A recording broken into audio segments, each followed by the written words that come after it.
The recommendation for body cams. Police chiefs that we've talked with over the years would love to have body cameras, but the cost has always been the factor that the storage for all that video is just so expensive that they've never felt that they could afford it. Do you think that changes with these recommendations, or is that still an issue whether the city can afford body cameras? I mean, like, the cost is always going to be prohibitive. The maintenance and administration is going to be prohibitive. But if we say, hey, this is overwhelmingly what our communities want, not just the city of Plattsburgh, but if the majority of our communities are saying, hey, police presence and people who are serving public safety, we want them to have body cameras, then we have to find a way or a pathway through to fulfilling on that. Whether that means that our government start to step up at a higher level and say, you know what, this is true. This is the kind of policing that we want in our community, and we'll provide some offsets. That's something that we can explore and should be exploring. But left to the city's pockets alone, it's something that's going to be cost prohibitive, but that doesn't necessarily mean we don't consider it as a serious recommendation, look to see how or if we can, when we can, and then create a plan for that. You talked just a moment ago, perhaps for body cameras, there could be money coming from the federal government. Are you looking at the stimulus relief bill in DC right now, if it makes its way through with the Democrats primarily leading the charge? What does that mean for the city? Do you have any indication yet of what may be coming to the city to help with what the city's been dealing with as far as the pandemic? Yeah, there certainly is some news brewing. There hasn't been anything that has solidified its way through to us in terms of what monies we could potentially be getting. So I don't know. And right now it's hard to start spending money if you don't have it, and that's not something that we want to be doing anyway. But when the time does come, then we certainly hope and have been advocating for direct aid to municipality, unencumbered aid to municipality, something that we've been supportive and lobbying our representatives for.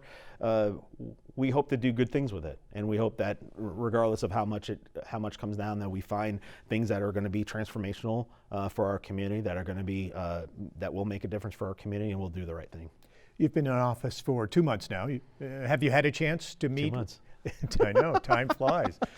Have you had a chance to meet with Town Supervisor Michael Cashman yet to talk about any progress on resolving some of the issues between the town and the city, the Falcon Seaboard power plant, the annexation of 200 acres?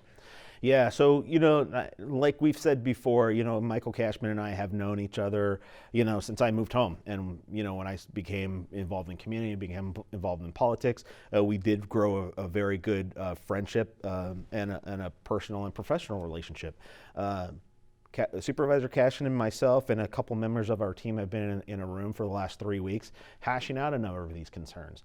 We don't have anything resolved yet, but I will say that, and I think I can speak for Cashman on this, that the conversations are professional, they're cordial, they're productive, and we do hope to come out of this with a certain resolution, but then a resolution that is beneficial for everybody, and that's really our goal going into this. And a lot of it is resetting the conversation for some of the more challenging discussions that have been had over the last several years. And, certainly acknowledging that, things could have gone better, but they didn't. So where do we go from here? And I think that a lot of us agree that we will and have been working towards something that is mutually beneficial for everybody involved. Not just the town and the city, but there are other people, other entities, taxing jurisdictions and other groups of people that are going to be impacted regardless of how this goes. And we want to make sure that everybody has a say and a seat at the table, that their concerns are heard, and that we can provide some type of resolution to those concerns. But right now, there's really nothing that has been resolved yet. Do you see movement, though, coming within a few weeks or months? I certainly, I'd be disappointed if we didn't come out with something, before the summer, middle of the year or something like that. But these things take time, so it's hard to say, hey, if it were me, I would I'm always like, oh, let's go. But yeah, these things take time. So in terms of a timeline, I don't want to put some arbitrary timeline on it. We are just progressing, which is the thing that we want to be doing, the thing that our community wants us to be doing. And so we are making that progress. Chris Rosenquest, thank you very Yeah, much man, for taking thanks. the time to be with us. Absolutely. We appreciate it. Yeah, always good to see you.